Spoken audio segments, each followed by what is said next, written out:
Okay, I'd like to bring the Selectmen's meeting to order on August 6th at 7 o'clock with a roll call vote. Phil Preston? Here. Danny Golden? Here. Jeanette Stewart here. Would you please stand for the Pledge of Allegiance? I pledge allegiance to the flag of the United States of America and to the republic for which it stands, one nation, under God, indivisible, with liberty and justice for all.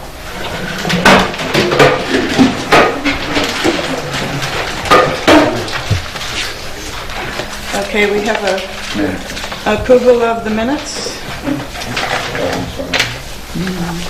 And the first one is July 16th.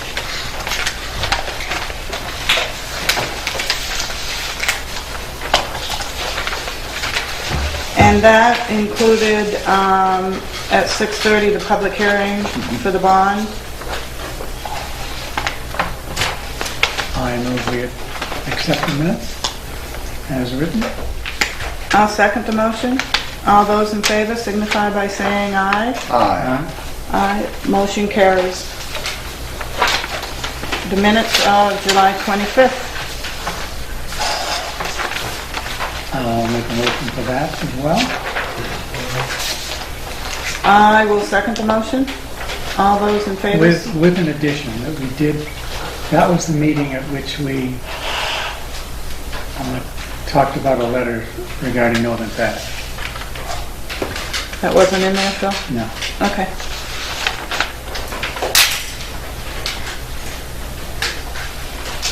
So that you asked the TA to write a letter? Yes. Yeah. Actually, probably what should be in the minutes is that it was a consensus of the board Fine. Yeah. Yeah. to write. Wasn't it? Basically, repeating the vote at town meeting. Yeah. All right, I'll make a motion to accept the minutes of July 25th with corrections. Second. Is there a second? Okay. All those in favor signify by saying aye. Aye. Aye. Motion carries. July 26th, and that was the second public hearing because the amount of money in the first public hearing was incorrect. So we had to have a second public hearing with the correct amount. I make a motion that we accept July 26th public hearing, insurance and bonds as so written. Second. All those in favor signify by saying aye. Aye. Aye. Motion carries. August 1st. I'll move we adopt the minutes, or approve the minutes of August 1st. I'll second the motion. All those in favor signify by saying aye. Aye. Aye. Motion carries. Signing of the manifest.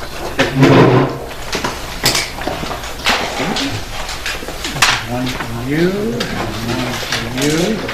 Thank you.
You're so gleeful when you say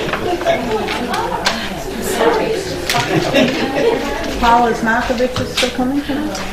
Yes, she and Bob were at the Campton Selectmen's meeting at 6:45, which they said would take 20 minutes, then they're going to leave. So I thought after the department head meetings they should be here. More? Well, then we may finish before they arrive. I would say, that would surprise me when it took that long. 2:45.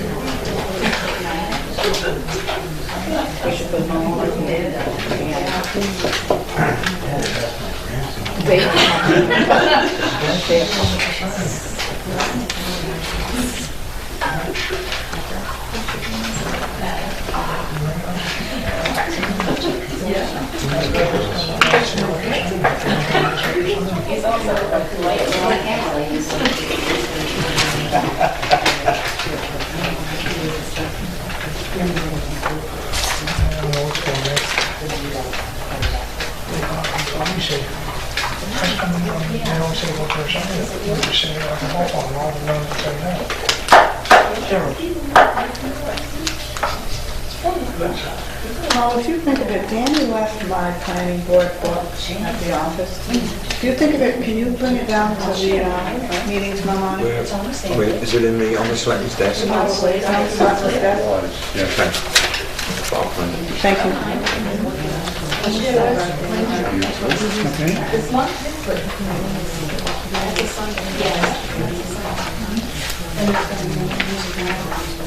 This was all signed.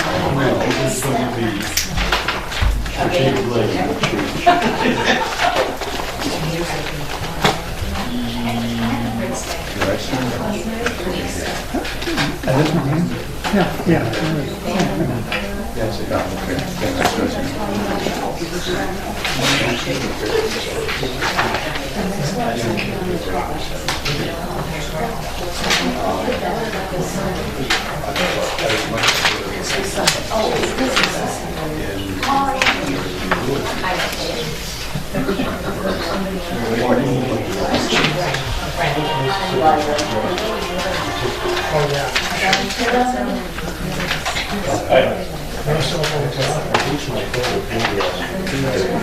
When we got that, that was the first one.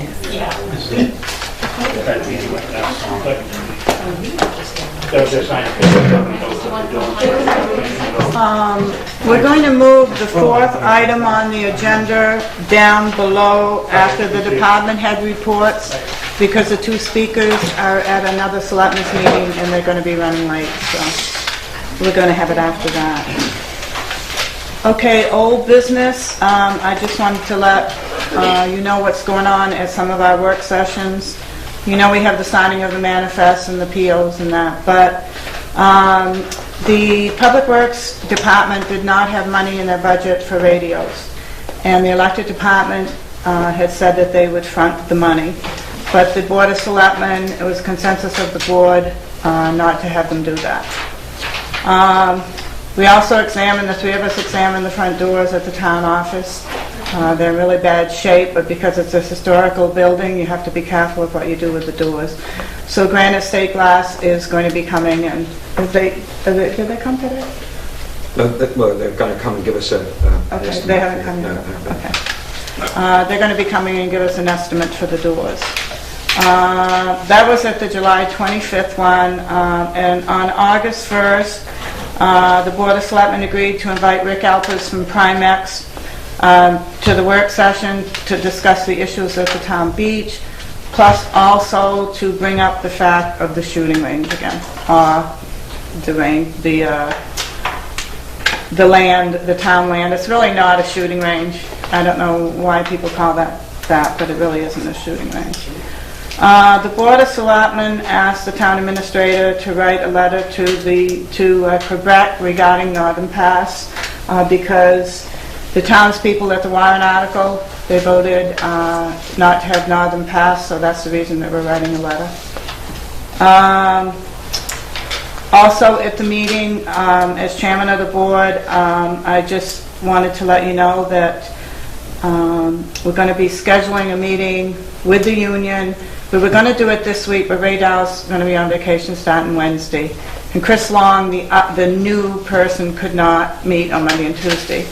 So next week, we're going to be scheduling a meeting of the union, and we are going to be discussing the fact of them paying 5% towards the health insurance, the same as the regular employees are. So Sandra, I know you had asked that, so I did. I wanted to let you know. Thank you. Okay? Any other old business? Paul? No, that was Chairman, no. Any new business? Town administrators report?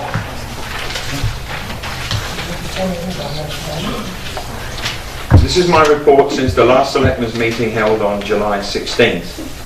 On July 18th, the Town Administrator attended a brown bag seminar at PSU where dietitian Sarah Patterson, a HEAL ad hoc committee member, gave a talk on creating a healthy workplace. That evening, the first Capital Improvement Programme Committee met to organise, and Steve Felton was elected Chairman, Jennifer Ogden Vice Chairman, David Toth Secretary.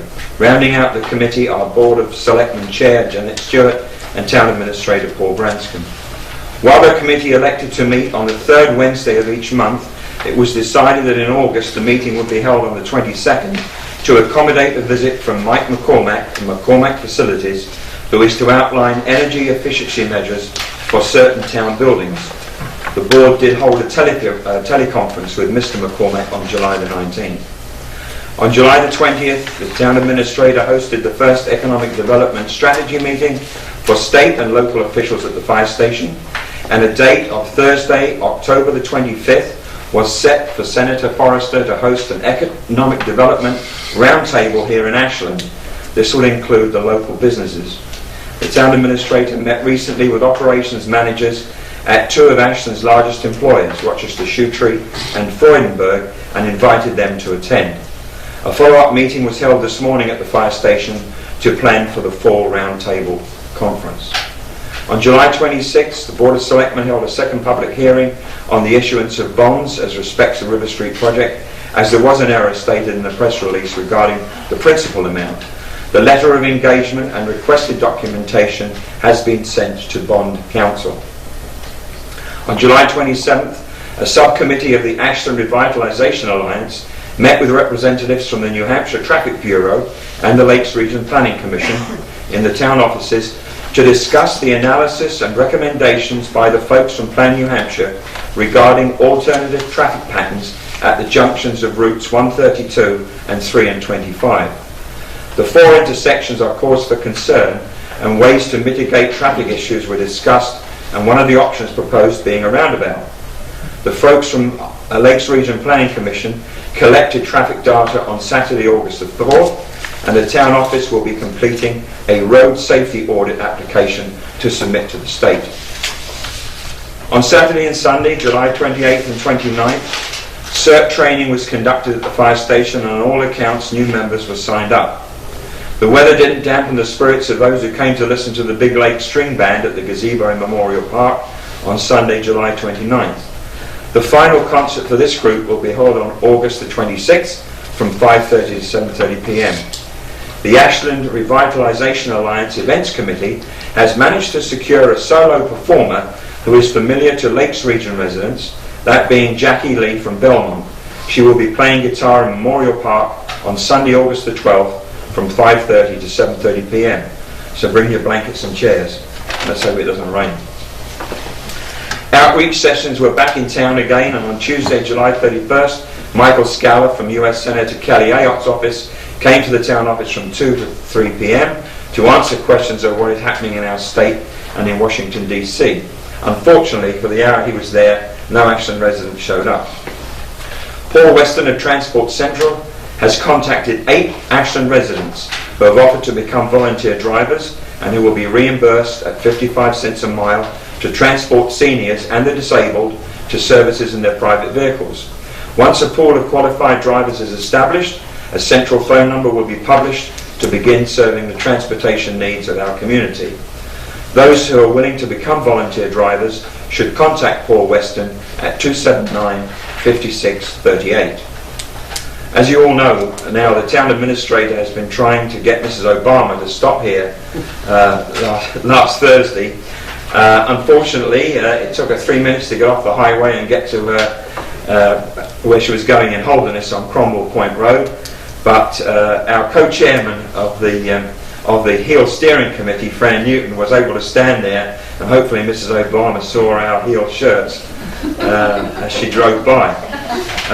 Disappointing for the field officers who are campaigning for President Obama and have offices on Tenny Mountain Highway, as they would have loved to stop by here for 10 minutes, but the Secret Service said we should have got in touch with them at least 6 months ago, so those who come in contact with them could be vetted accordingly.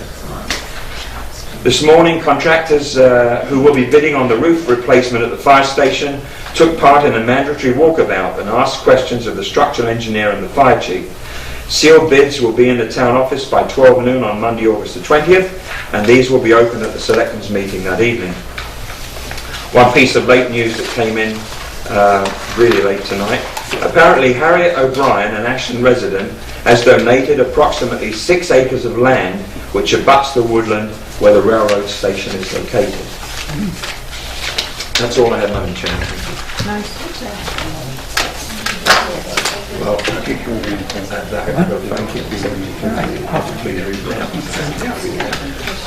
Okay, thank you, Paul. Department head reports. Sarah from the library.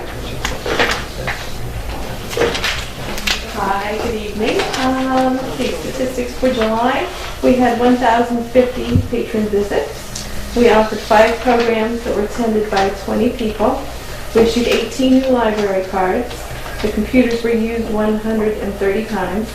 We circulated 1,437 items plus an additional 41 borrowed from other libraries, and there were 49 downloadable audio and ebooks. We added 56 adult books to the collection, 34 children's books, 17 DVDs, and 6 audiobooks. Check out a library pass this summer. Don't forget that we have passes to the Swan Lakes Natural Science Center, Courier Museum of Art, the Fells Historic Estate and Gardens, and the Polar Caves. The next meeting of the library trustees will be held at the library on August 16th at 6:00 p.m. The Friends will hold a free book sale during the townwide yard sale on Saturday, September 15th from 9 to 3 p.m. And we had a wonderful time last Saturday at Library Summerfest. Many families came to enjoy the live animal presentation by the Science Center, a barbecue, circus games by Jim Blake, and the play Wizard of Oz performed by the Hampstead Players. We'd like to thank those who helped make this program possible. Bob's Fine Market, Hannaford, Ashland House of Pizza, The Common Man, Northway Bank, Holderness School, Ashland Firefighters Association, the Friends of the Library, and several wonderful volunteers. Thank you. Thank you, sir. Are you doing the treasurer's report? I'm doing the treasurer's report, Madam Chairman. Yes, I am. Close of play tonight. Our current balance is $1,546,940.90. Payables this week total $51,252.34. Thank you. Thank you, Paul. Bob's not going to be here tonight either?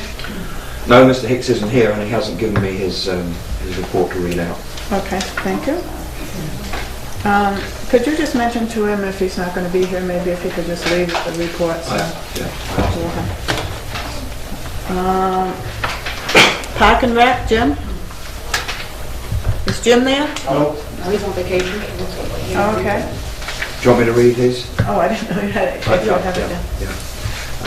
Park and Rec monthly report for July. Summer camp program. The Ashland Park and Rec program is off to a great start. The weather, campers and councillors were all ready for a fun summer. The program started on June 25th and ran through August the 3rd. There were a total of 24 campers throughout the summer that had participated. The Ashland Camper Scholarship Program was able to co-sponsor a total of 50 weeks of camp. This has allowed 8 children to attend the summer camp program at a reduced tuition. Jim's thanks go out to all the families, individuals and businesses that have contributed to his camper scholarship program. The children in this program had numerous opportunities to go on field trips, visit the beach and partake in special programs like Let's Go Fishing, sponsored by New Hampshire Fish and Game. Overall, everyone had fun. Even Mother Nature provided a few disruptions. A special thanks go out to Jellystone Campground for allowing the camp to spend the day and provide the opportunity to camp overnight. Ashland Town Beach. The Ashland Town Beach has seen an overabundance of action in July. The weather held its own for the most part of the month. A few repairs were needed throughout the month to both the beach and the raft. Overall, the beach tries to remain a community venue for all to enjoy. However, it takes a community to keep the beach safe for everyone. Please be respectful of the facility and the staff. All rules are posted to help ensure a safe and family-friendly environment. Ashland Booster Club. Booster Club has seen the start and completion of the winterization of the exterior of the building. James Ogden of Ogden Construction finished up the vinyl siding just before the 4th of July celebrations. The colour match of the vinyl to the original red is almost perfect. Our thanks go out to James Ogden for the fine job that he has done. The interior of the building has seen some organisation and restructuring. The summer camp program has organised the lower level of the building, while the porch area has been organised through community volunteerism. Jim's thanks go out to everyone who has made the clean-up possible. Other programs. Ashland Parks and Recreation would like to offer congratulations to Jeff McDonald and his crew for putting on their Rock the Park event. Everything appeared to go smoothly except the weather. However, the rain did not dampen the spirit of the event. The 4th of July committee had presented another wonderful celebration for Central New Hampshire to enjoy. Thank you for a wonderful event. In addition to our thanks go out to Rock the Park, the staff and the 4th of July committee for returning the ball field to a clean and proper state of being. Dogs in the park. Attention all recreational facility users. Please remember that no dogs are allowed on the Ashland ball field. If you are planning to come out to events like the 4th of July, softball games, baseball games and soccer games to cheer on family members and loved ones, remember to leave your dogs at home. It is safer for them and for you. Thank you. Steve Heath? Is Steve going to be here tonight? Actually, it's Parkman. It's public Oh, I'm works. sorry. Yeah, Tim? it's Tim. He is Tim, here. I'm sorry. That's okay. He is here. July, Public Works report. We did a small project on Hicks Hill where we took out a bank just up the road a little bit. It was a large stump. We were able to take a large amount of the bank off, widen the ditch. So we do get a nice problem there in the winter time. So we did that. Shoulder work is an ongoing issue. Continue to mow the ball field and the parks. Town trash. We did some ditch work on Levitdale and River Street. We did our annual July 4th setup, which is assisting the PD with the no parking, laying out the ball field for the safety row. We come in, 4th of July and pick up the trash before the parade, get that all off the field. The gate at Collins Street going out to the farmer's field, you've heard us talk about it before. We moved it in to kind of eliminate the farmer leaving it open, so if it is left open, it's our fault, it's not the farmer's fault. We moved that in, and somebody took a chainsaw to one of the posts and cut the gate down. So we had to fix that. We put up some metal posts, so if they cut it down this time, they're going to need a Sawzall or cutting torches, so way to deal with that again down there. We did our roadside mowing. After we do that, we go around to all the guardrails, we clean up the brush around those, continue to grade roads. We did some paving in the last week. People have seen we did the spots on the Main Street sidewalk. The water and sewer had a couple leaks. This is where they dig up the pavement, so we patched those for them. We had some heavy rain where we had to do some cleanup, continue with our brush work. I attended a few hazardous mitigation meetings with the other department heads. We had to assist the health officer with a property cleanup in July. Continue to sweep Main Street. We had a dry stretch, so we had to water the ball field quite a bit in the month of July. I came in Sunday after Rock the Park, picked up the trash for Jeff McDonald. They did a great job cleaning up. They had all the bags right there, so it took me a matter of 10 minutes just to pick up the trash. That was great. Transfer station. Shipped out 1 bale aluminum cans, about 340 pounds. That was $150. Scrap aluminum was 180 pounds for the month, about $160 there. Shipped out 2 loads of glass. That's 11 ton, which didn't go in the trash and cost us money.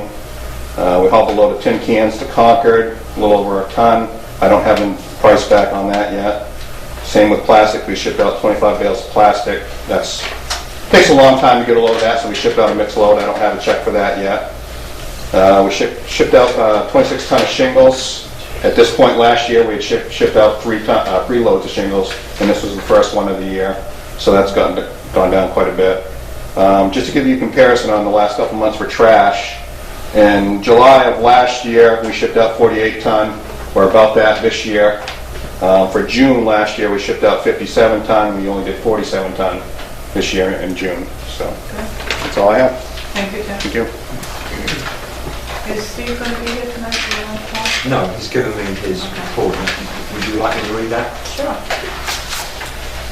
In July, the Ashland Fire Department responded to 32 emergency calls. 20 of these were medical emergencies. Fire activity included 2 cover assignments, 3 structure fires, 2 alarm activations, 1 outside fire, and 2 calls for hazardous conditions.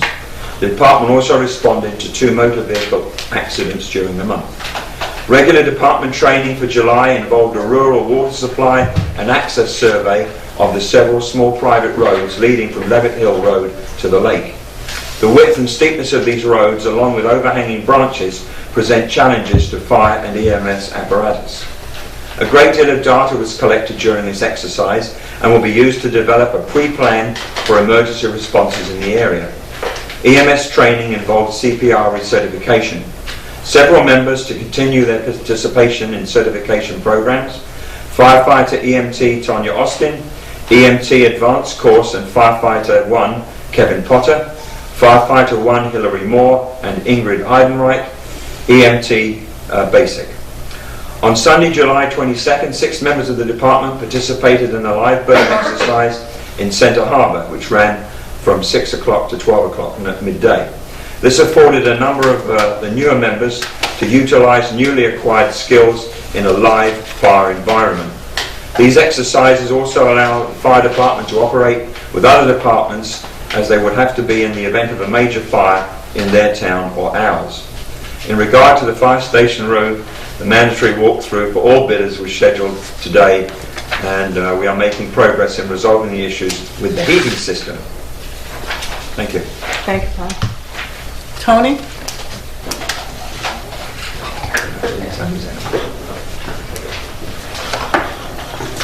July monthly report. The month of July has been extremely active compared to previous months at the police department. Total number of incidents, arrests, warrants, traffic citation, and warnings for July was 180, which are 30 more than June. The department continues follow-up on ongoing investigations and cases. Training for the month of July. Chief Randall attended a training session on violence in the workplace and conflict resolution sponsored by the Holderness Police Department in conjunction with Primex. That was free. Sergeant Hamilton and Officer Cody attended a 2-day training session on active shooters sponsored by the Plymouth Police Department and taught by the New Hampshire State Police. That was also free. They're doing good. Chief Randall attended meetings with town department heads, a regularly scheduled monthly meeting that we have, Hazard Mitigation Committee meetings, Budget Committee, and 4th of July Committee meetings. The 4th of July fireworks and parade came and went without any major incidents. The radios at the police department have been narrow-banded to bring us into compliance with the new mandated FCC regulations. This was coordinated with the Plymouth Police Department and Ospey Mountain Electronics, so that all dispatch users through the Plymouth Dispatch would all be narrow-banded at the same time to avoid any possible communication problems. I would like to thank the Plymouth Police Department for all their efforts to make it happen. The department is moving forward with the hiring process. There were a total of 21 applicants. The physical fitness portion of the process was held on Sunday, July 29, 2012, with 10 of the candidates being eliminated by failure or not showing up for the fitness test. The final 11 candidates will be put through an oral board on Friday, August 10, 2012. After the oral board finalists will be chosen and put through a polygraph and psychological examination. Dogs at the beach and ballpark were a topic of conversation at the department head meeting. It appears that when there are functions at the ballpark, people like to bring their pets, and it seems to be when most violations occur. I would like to see people that use the beach and ballpark for their events get the word out to the participants that pets are not allowed.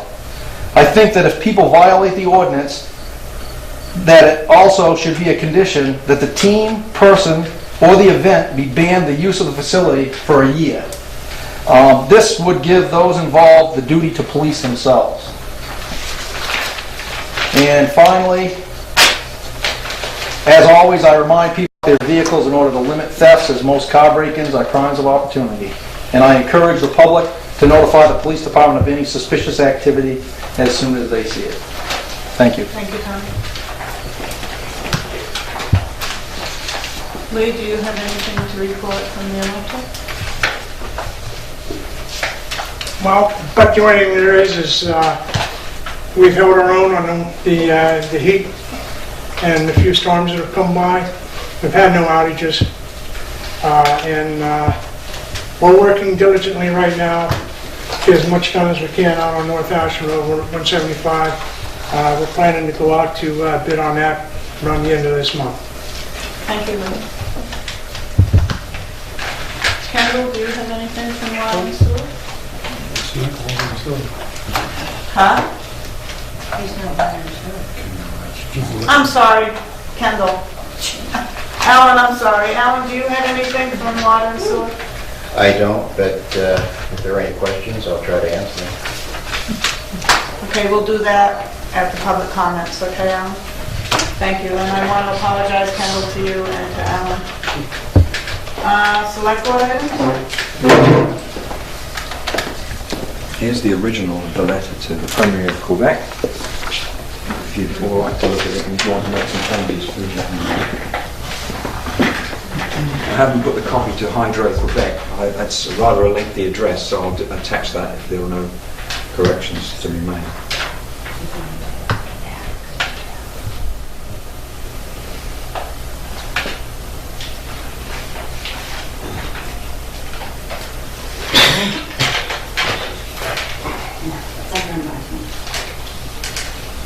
I thought it better to deviate a little bit from the holiness select, Yeah. otherwise Yeah. they're all But concerned. the only thing I would comment on, Yeah. it was a pretty lopsided vote.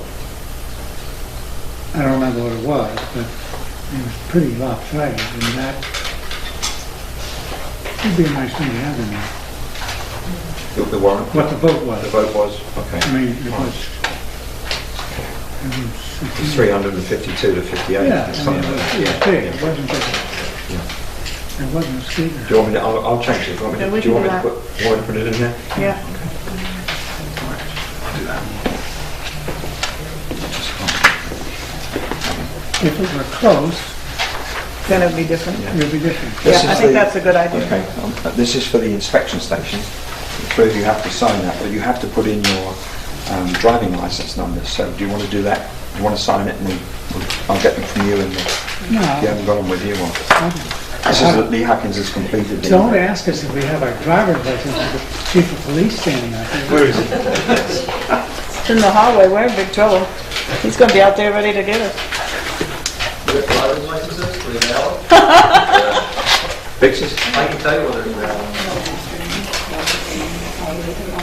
You've got it? Yeah, I just... I'm sorry.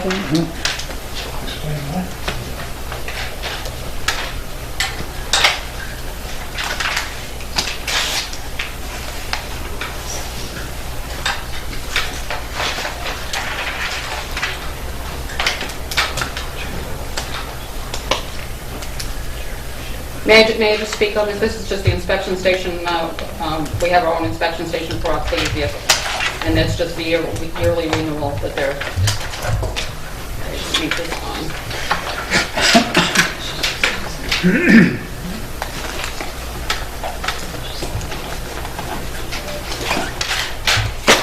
I didn't put all the sign here sticking out of it. I signed where That's you good. printed. Yeah. So I signed both of them. God, I haven't driven a motorcycle in 30 years.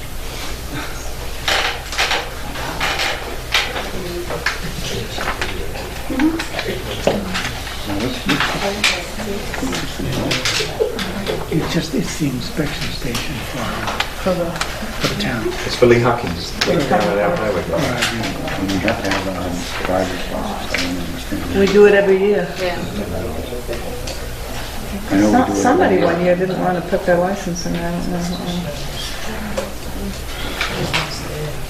Maybe they didn't have one.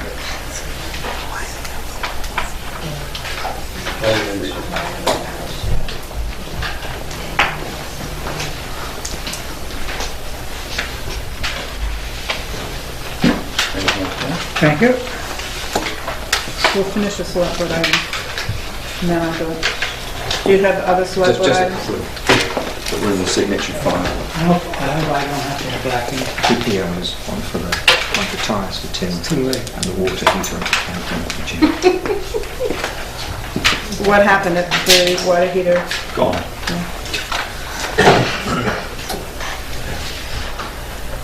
We can't keep repairing it, so. Yeah, You want it, sir? Thanks up. then it's costing you more.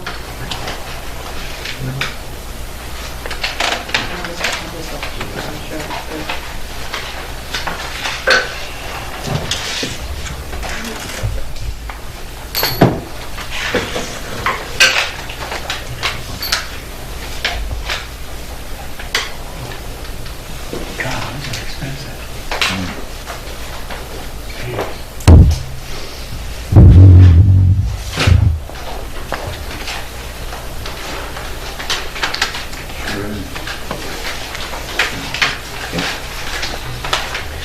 Is, once Phil signs that, is that going to complete the select board items as well?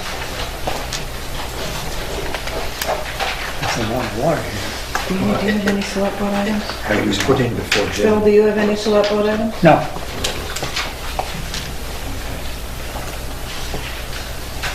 At this time, I would like to introduce you to Martha Richards.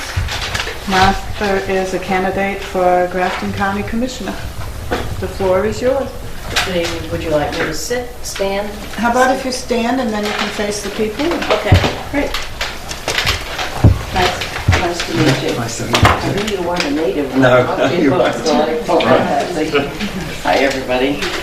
Good evening. I certainly recognize some faces. Again, I'm Martha Richards. I live in Holderness. Lived here since 1980, and in fact, my son went to this school a long time ago, so it's fun to be back in here. As some of you may know, I was Grafton County Commissioner for 2 terms, and then lost at the current time, and I would like to regain my seat. I think I was an effective leader up there. And one of the things I really like to tout is, as a private citizen after I had lost, I continued to seek out the possibility of building the wood chip biomass plant up in Haverhill. As when I first came on board up there, they were paying, you think your oil bills are bad, $600,000 a year to heat the various buildings in Haverhill. And I don't know if any of you have been to the complex up there, but we have the old jail, the administrative building, the nursing home, which of course you have to keep warm. We have a farm up there, and we have the court, so it's a number of buildings. So I called together a group of community volunteers, whether they had energy backgrounds or not, to study alternative energy to put into these buildings. So over a period of 4 long years, 2 of them not being when I was there, to make a long story short, we did get the wood chip biomass plant passed just in May with the delegation, the legislative delegation, which is made up of 26 members in Grafton County, voting 20-0, which you never hear of that kind of vote, in favor of the wood chip biomass plant.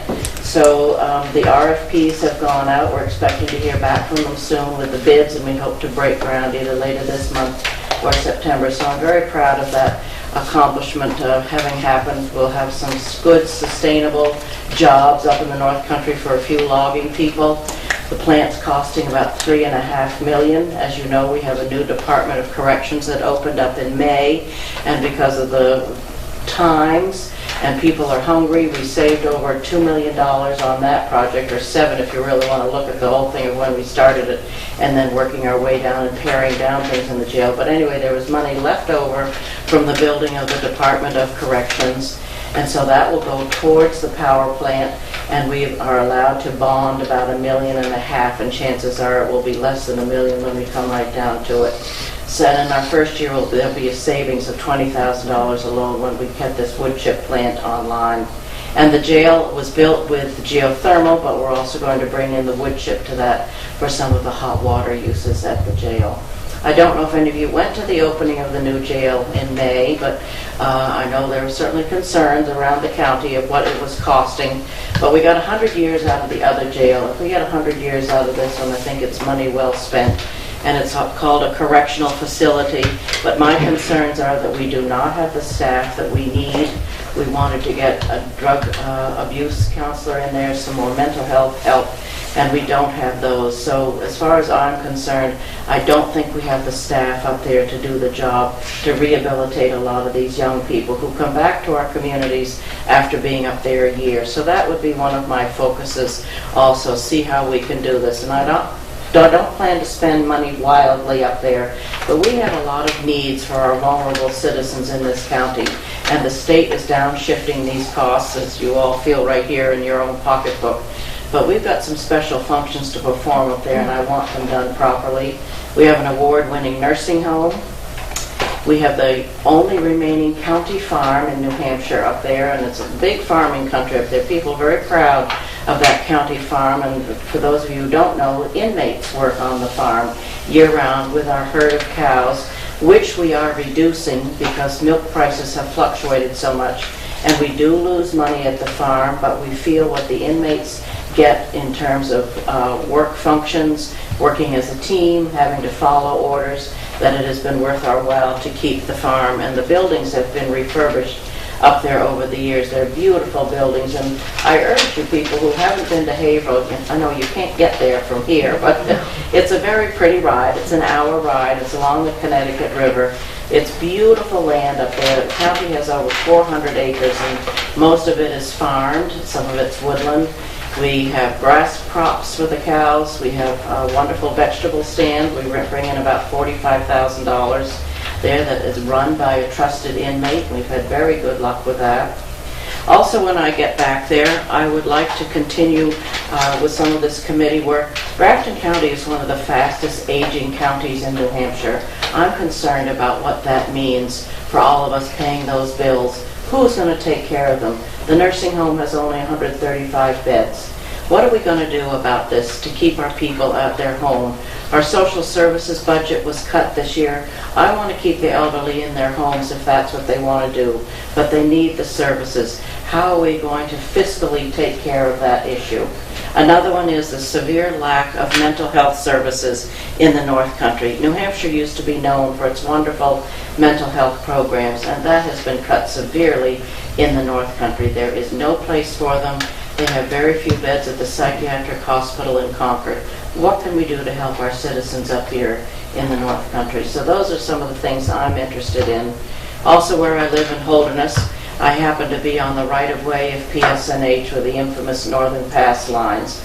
I'm vehemently opposed to this, and I've taken a leadership stand in Holderness to hold open informational hearings about it. I've been to legislative hearings about it. I've marched. I've been up to the border of New Hampshire and Quebec. I stay very engaged in this issue, and as I tell people, over my dead body is this project going to happen. It is unneeded. It is unwanted. We want Hydro-Quebec out of here. So that's an ongoing battle that many of us are holding, but that's how I stand on it.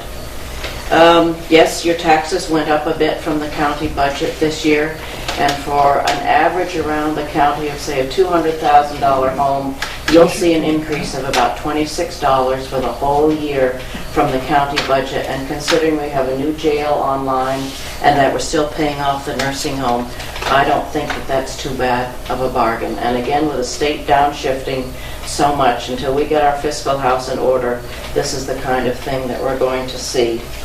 I could go on and on about things. I've learned so much about county government once I got involved in it. I know a lot of people don't understand what it is and what it does, but as I mentioned, we do have the jail, the courts, and the nursing home up there. So I'm very proud of what the county has done. We've got a wonderful group of employees. It's a good employer with good jobs, with benefits up there. So I would like to go back up there. I think I'm a proven leader in what I have done, and I would appreciate your vote of support. And this gives you a little synopsis of what's ahead. But to you people who are helping to run the town here, what weaknesses, what strengths do you see? If I get back up there, what kind of message would you like me to bring? What can we do for you? keeping costs down. You know, we've heard so much about the cost of the jail and, as you say, the various facilities. And I think, you know, it's certainly seen the county piece rise over the last 2 budget seasons. And, Yep. you know, It is hard. I know it's difficult to keep And it I under don't have control. an answer for you until I think New Hampshire frankly changes its way of financing things, and Mr. Lamb is going to allude to that, but I certainly sympathize. We can't see these things going up. But for example, getting this wood chip biomass plant on board, instead of spending $600,000 to Saudi Arabia, we're going to keep it at home. I think that's a message you've got to make. Someone's got to beat the drum on that, because not too many people, they read about it and they put it on the shelf. But I think that's got to be something we've got to talk about a bit more. Yeah, and I'm very proud of getting that passed through. Dan?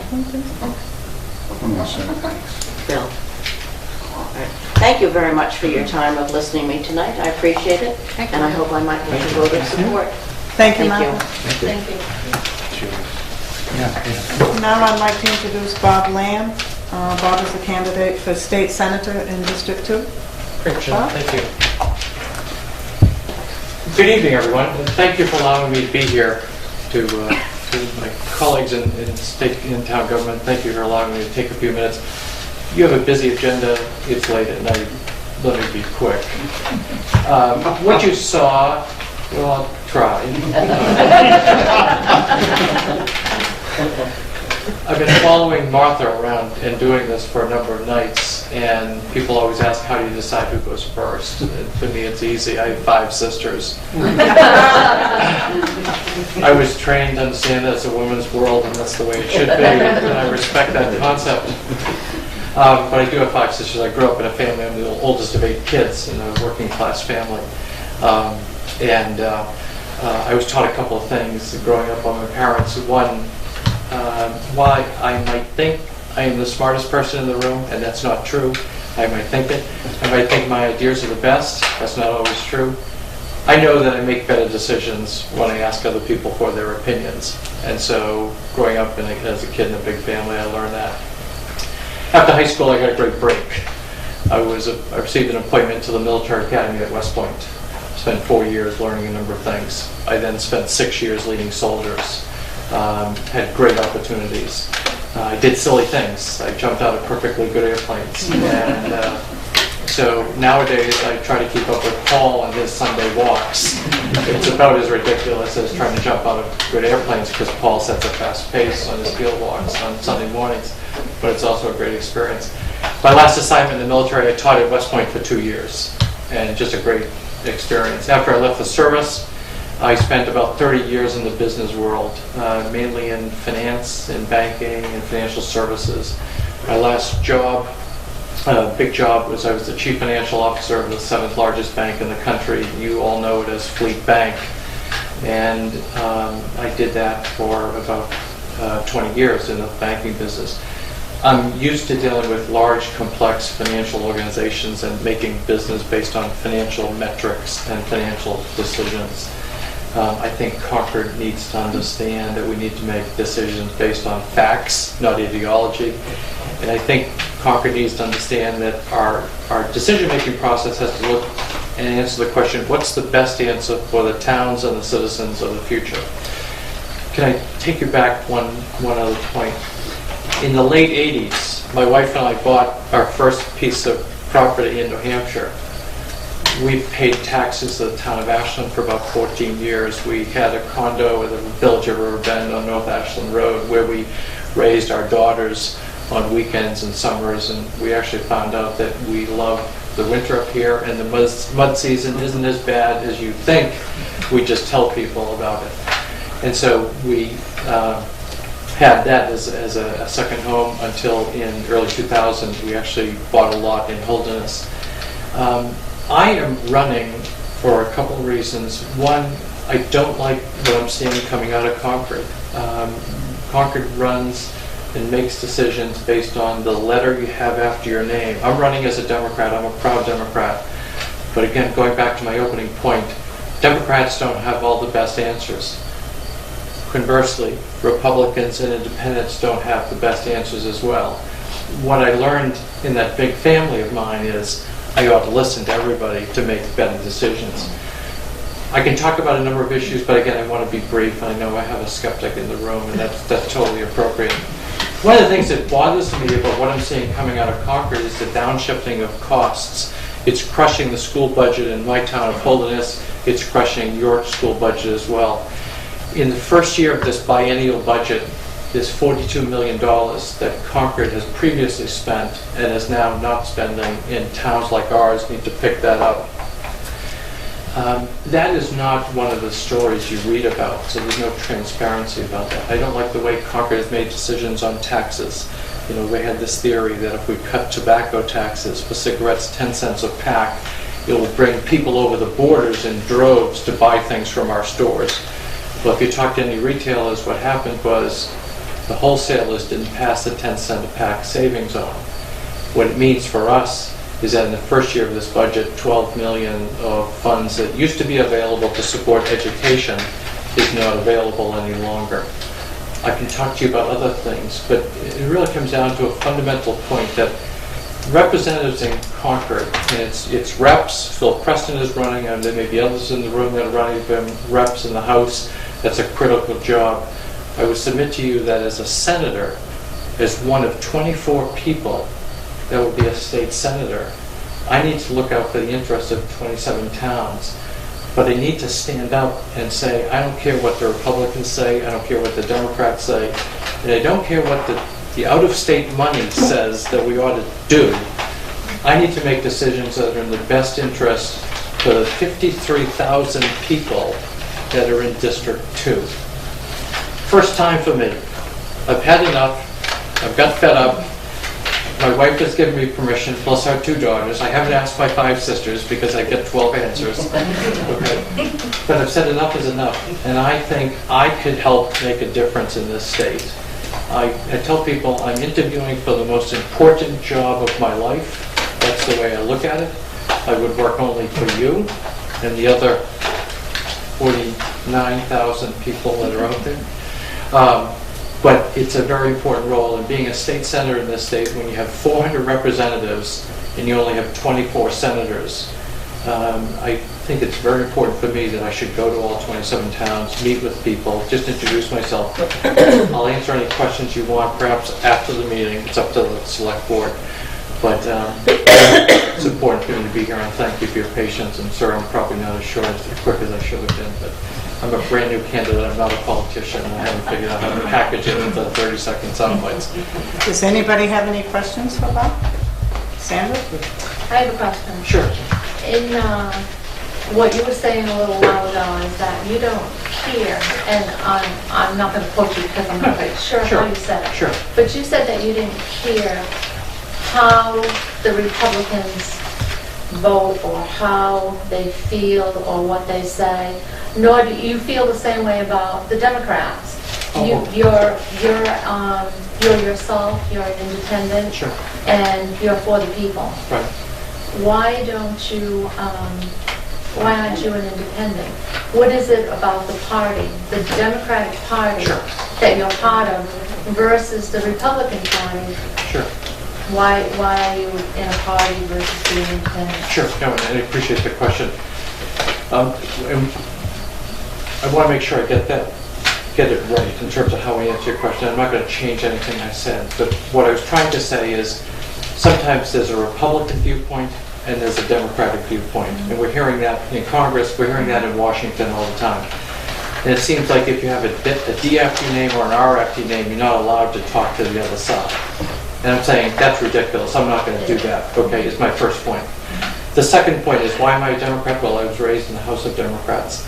I believe in the ideals of the Democratic Party.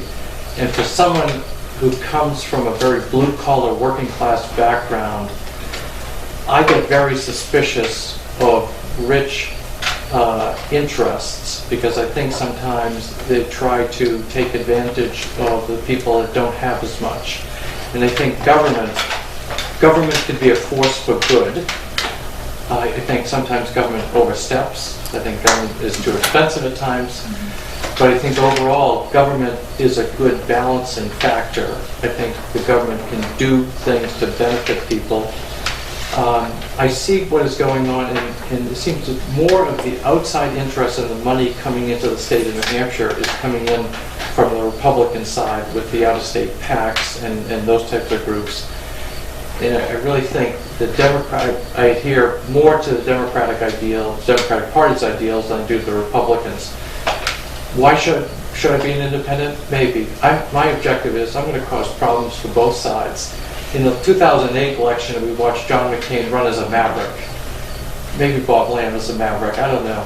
Bob Lamb is going to stand up for what he thinks is right based on my background, my training, the things my parents taught me, my own observations.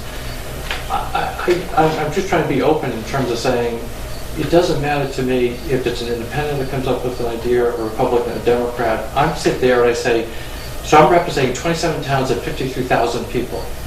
My decisions ought to be focusing on what's the best interest for that population, not just today. And my business background, my military background teaches me, you don't just look at, is the answer right or wrong today? What's the implications of that answer? And sometimes decisions take 10, 15, 20 years to actually have a full impact on things. And I'm going to try to balance what I think is the right short-term interest, but also the right long-term interest. And to answer your question, I just think that from my background, I'm more leaning towards the way the Democrats look at issues right now, because it's not, and again, I'm not running against Republicans, and I'm not running for Democrats, if I can say it that way. There's 53,000 people in the district. I'm trying to run for their interests. I hope I answered your question. If I did... No, you more than answered the okay, question. all right. Because, yes, because... I do take too long to answer questions, so cut me off, please. No, that's fine, because not unlike you, I know you're more for the Democratic Party, Sure. their ideals, their philosophy. Sure. I'm not, I'm an independent. Sure. But I would vote for the person versus the party. Well, and the biggest party in the state is the independent party. So any candidate who comes before you is really asking if they're a Republican, they want the Republicans vote for them, plus the independents. Yes. Mark and I are coming as Democrats, we want Democrats, independents. In my case, I want Republicans too. If I'm going to work for you, let's all work together. That's right. That's the bottom line. Yes, Dan. If you're going to work for the people, Sure. The people that pay the bulk of the taxes, Sure. and that's middle class people, there's no Sure. question about that. Sure. That's where your taxes come from. Right.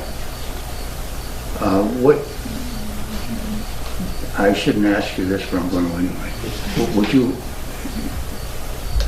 Would you be for a sales tax or an income tax for the state of New Hampshire? I appreciate the question, and my view is anybody who's running for office, you ought to be able to throw any question at them you want. So, I hate a sales tax. First off, I think sales tax is just totally regressive. And I also think, as I think about this state economy, our state's economy, a lot of our business and economic activity, not necessarily in Ashland and Holderness, but it's driven by people who cross the borders from the other 3 states and come here to buy things. And so I think adding a sales tax would be the worst answer possible. And I think also because it is regressive, so that it would hit the middle class and the lower income people more than it would hit the rich people, okay? I sit here and struggle with why we think that the property tax and our existing business taxes are the only way to tax people.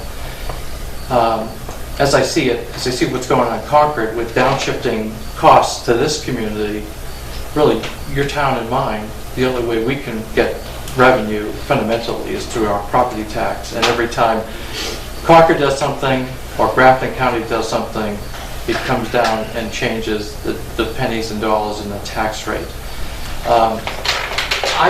I'm not jumping up and saying we need an income tax. I'm jumping up and saying we ought to look at this. And the short answer is there's a constitutional amendment on the ballot, as we all know, which we have to vote on November 6th.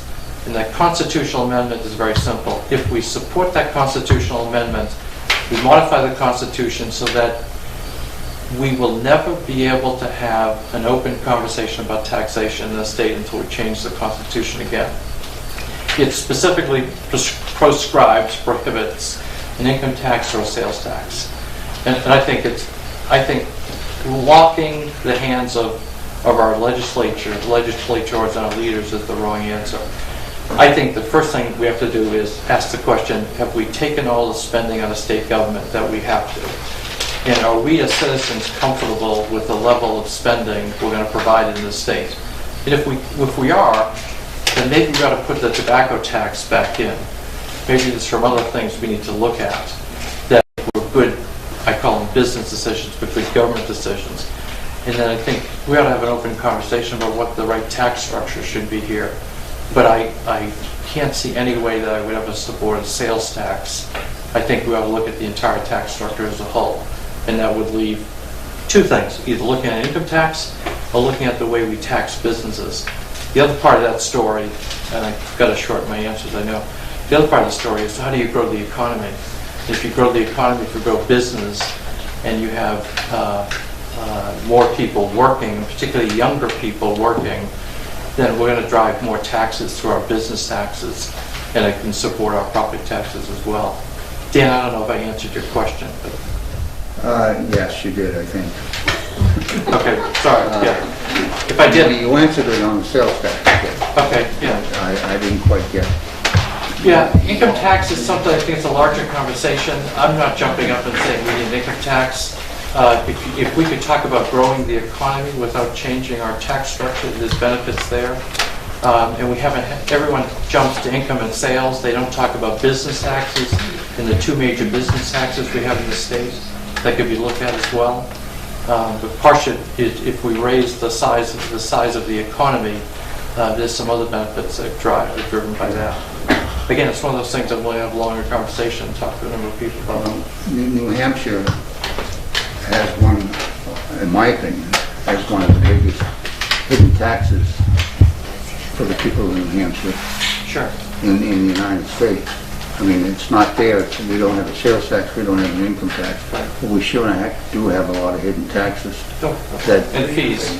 That fees, you and I and the taxpayers, right. the blue collar people, that the middle class people have to pay. We have an awful lot of them. Right. Is it a possibility to do away with some of these little hidden taxes that I don't know if there is none. Deb, I agree with you, but you have to have people on both sides in Concord willing to have that conversation. And right now, the majority in Concord will say, let's never talk about that, and part of it's being driven by outside dollars that are saying anyone who takes the pledge, anyone who doesn't take the pledge will not be elected because we're not going to provide funds to them. I've been very clear, I'm not going to take the pledge. Okay, whether I win or lose the election, I'm not taking the pledge. Please don't assume that means I want to raise taxes. I don't, because I live here. But I think we ought to take a look at the entire issue. There are people that we know move to New Hampshire from other states because it's low tax, and once they find out what our property taxes are, they exit left and they go back to another place. I think everything should be put on the table, and that's what I'm used to doing in business, so I'm very willing to have that conversation. Thank you. Thank you, Bob. Thank you. Thank you very much. Thank you. Leave it with my card. Thank you. Cheryl? Can I ask Martha a question? Sure. Martha, I just have a question, two questions actually. You said that you're not finding the employment with the new prison. Is it because of the work? Is it because of where it's located? Because of the new jail? No, the financial limits on, they would only allow, Glenn Libby wanted 60 employees, and they have 55. And these higher positions, like a substance abuse counselor and whatnot, probably pay more than regular new starting correctional officer. So you're still looking for those people? No, they're not in the budget. That's the issue. And what are your plans for the old jail? What would you like to see? Well, interestingly, open to all, this week, August 10th, there's a meeting up there in Haverhill with anybody who wants to come, and Ray Burton has chaired that committee, what to do with the old jail. We've had about 3 of these meetings, and still nothing conclusive has come out, because you've got some preservationists over here who would love to keep this thing going. That would be a huge added burden for the county to put in half a million, $1 million, I don't know. And then what do we use it for? Some people said classrooms, somebody said a chicken house, a dormitory, a B&B. We don't have that kind of money, I don't think, in the county to do this. And I don't think you're going to find an entrepreneur who would take it on to rehab a 100-year-old building. And again, for those of you who may have seen it, architecturally it's nothing exciting. The last edition was in 1988, so it's a little newer. But you've still got asbestos and wires and plumbing issues and fungus, and I think it should just be torn down. Thank you. Thanks. Patsy, you have something? Well, for the selectmen, just a reminder that primary day is the 11th, September 11th, and the polls are open 8 to 7, and Bill cannot work. So, just amongst Like the yourselves. day off, isn't it? Yeah. Well, you probably don't very off, but you won't. Okay, so just, it was just a reminder to put that in your calendars, okay?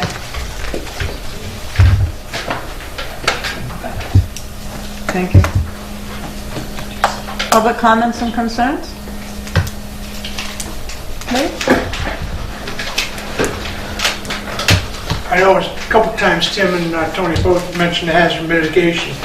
And within the hazard mitigation, it says upgrade highway, electric, water and sewer departments to narrowband radios by 2013. The bid that came in from Ospey Mountain is we can potentially, maybe, potentially get a 50% grant. That would lower your cost down to $9,000 and change instead of the 18. Now, that still might mean if we don't get the grant, we're still going to have to pay for it. But this is all supposed to be done by January 1 of 13. Now, they may prolong it. They may extend it. That we don't know. But the electric and the water and sewer have both decided to go with it. If you go with us, I will get the necessary paperwork and we will fill out a grant and see if we can get a grant money. Do you have information there for us from Ospey Mountain? Do you have anything in writing? You have it. I give it to you. Oh, that's all, is what you gave us before? I think, yeah, you should have had that. Yeah. There was the quotes and then what the radios are. I think what we'll have to do is our next work session is Monday, and the selectmen can discuss it at the work session and decide then. Is that okay? That's fine. Danny, is that okay with you? You want me there If you'd like to come, it's at 9 o'clock next Monday. next Monday? Oh, no, we don't have work sessions anymore, do we? Shoot. The next work session, Madam Chairman, is September the 12th. You know what we can do? We can do it Wednesday. When we sign the manifest, we always have other business. We can do it Wednesday. It's at 8:30 on Wednesday, like next week. This Wednesday or the following? The following Wednesday, next week. Week from, Okay. Because We can put other business on the the longer we agenda. wait, the less chance we're going to get. That's all I can the say. last chance you're gonna get for what? Grants? For the potential of getting a grant. Potential. And if we do have to have this done by 13, or the January 1 of 13, if they don't extend that, the FCC doesn't extend it, we're already in a position right now that we can't communicate with the police department.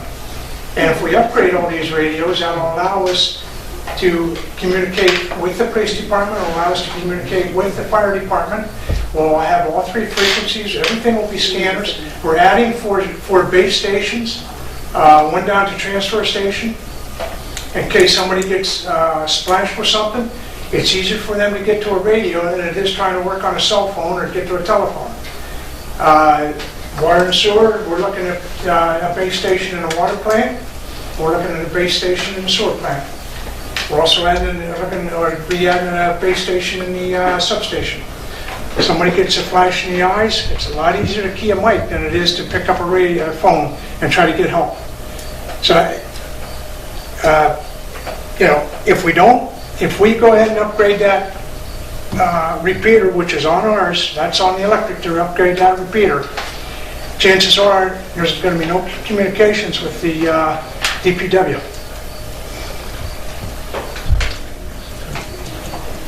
And it was mentioned about cell phones, but Dan, you live out there, cell phones don't work out in your area, do they? Gonna work good in Ashland. Why don't we plan on that then, Lee, on the 15th?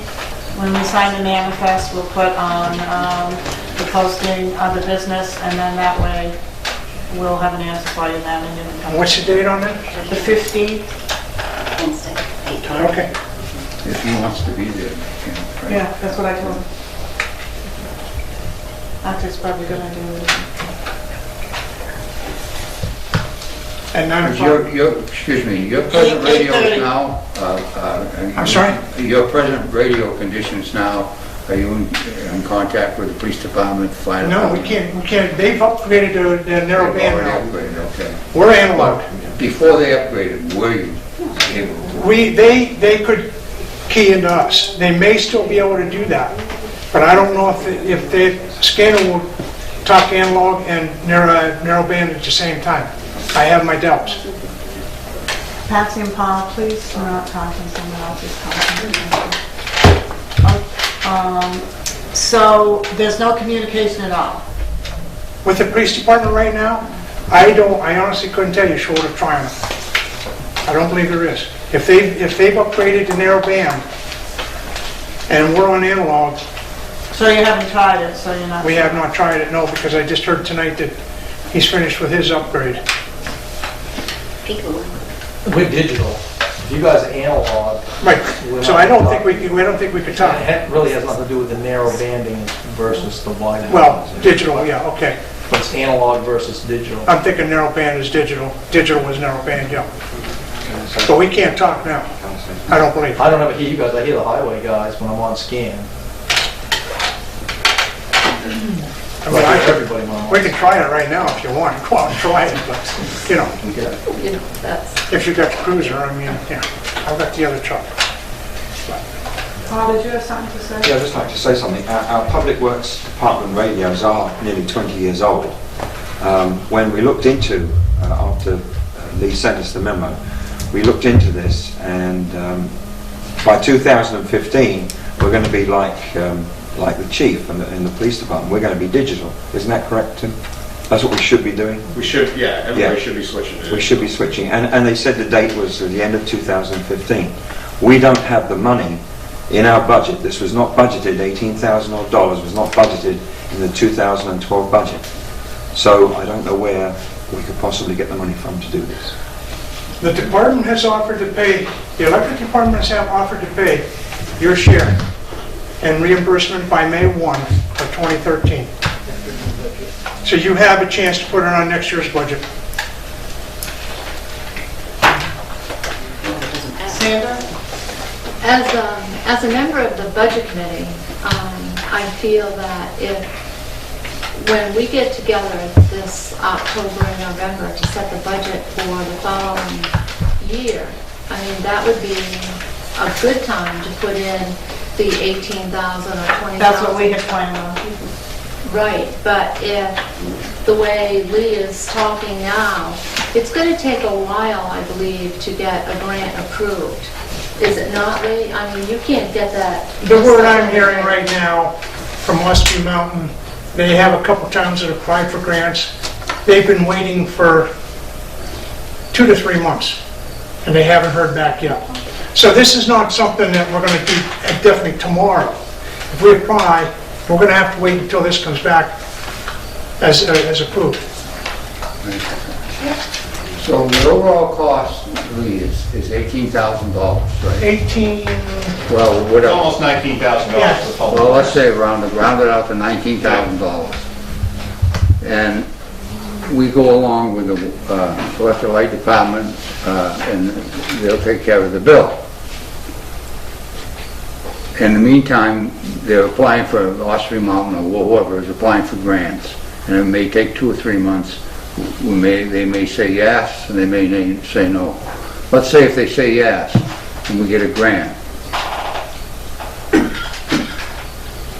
Do we get reimbursed for that?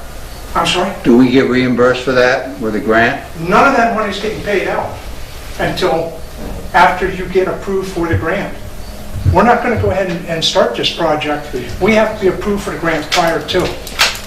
So you may be looking November, December to get approval. And you said it has to be done by January 1st. Well, that's why I think they're going to extend it out a little bit further to maybe a year and a half, another year and a half or so, to go from analog up to digital. All we're doing is saying, we're offering to pay, if it happens quicker, we'll pay your portion as long as we'd like to be reimbursed by May 1st. Now, $18,745 is what yours is. Half of that's $93.72 and 50 cents. What if it doesn't go through? Paul Kendall had his hand up first, okay? Yep. Kendall? This, where the electric company is willing to pay full bill first, is not the first time it's done with the town. We did it with the roof down to the town garage. We paid the town portion, and then the following year, they paid us back. So this is nothing new. I don't know if you all know or not, but this happened before. I didn't know that. So it Yeah, has that was, I'm sorry, I didn't mean to interrupt. That was back in, I believe, Neil Bavis was chair. That was around 02, 03, in that range, somewhere in that area. And we paid 50-some thousand, and then they reimbursed us half at that point. Was that payment, the reimbursement, was that a warrant article, or was that in the budget? Do you remember? I honestly couldn't tell you, Tim, because I don't recall offhand. All I know is we did get 50% reimbursement back. We paid to have it done, and then,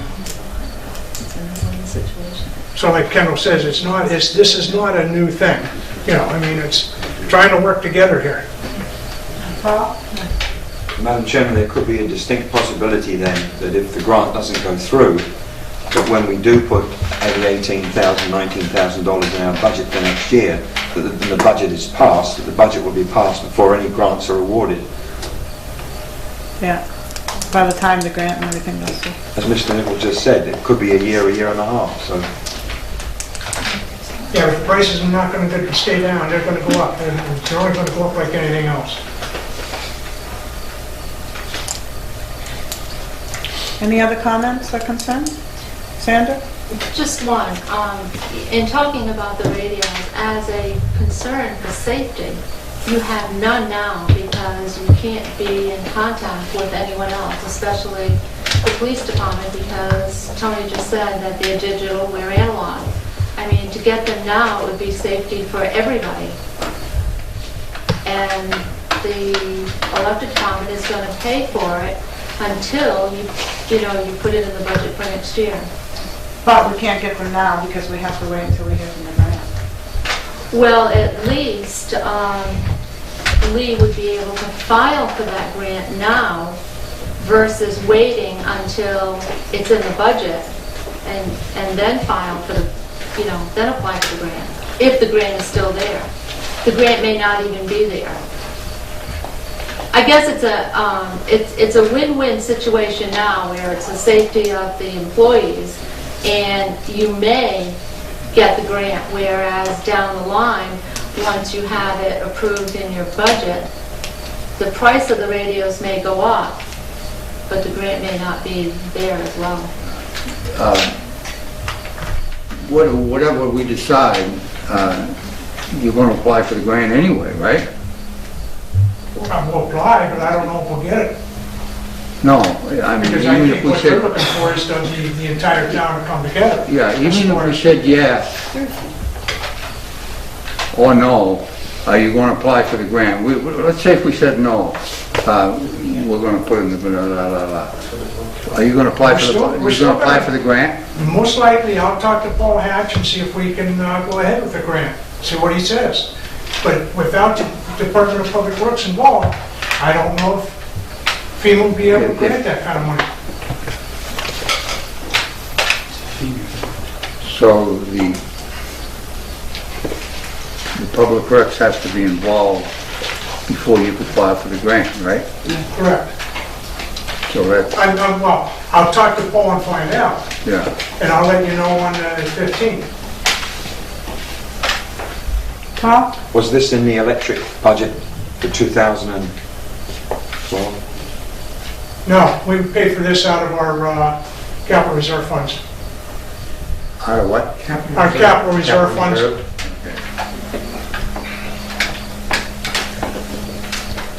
Well, we can discuss that Wednesday, Next Wednesday. if you want to be there.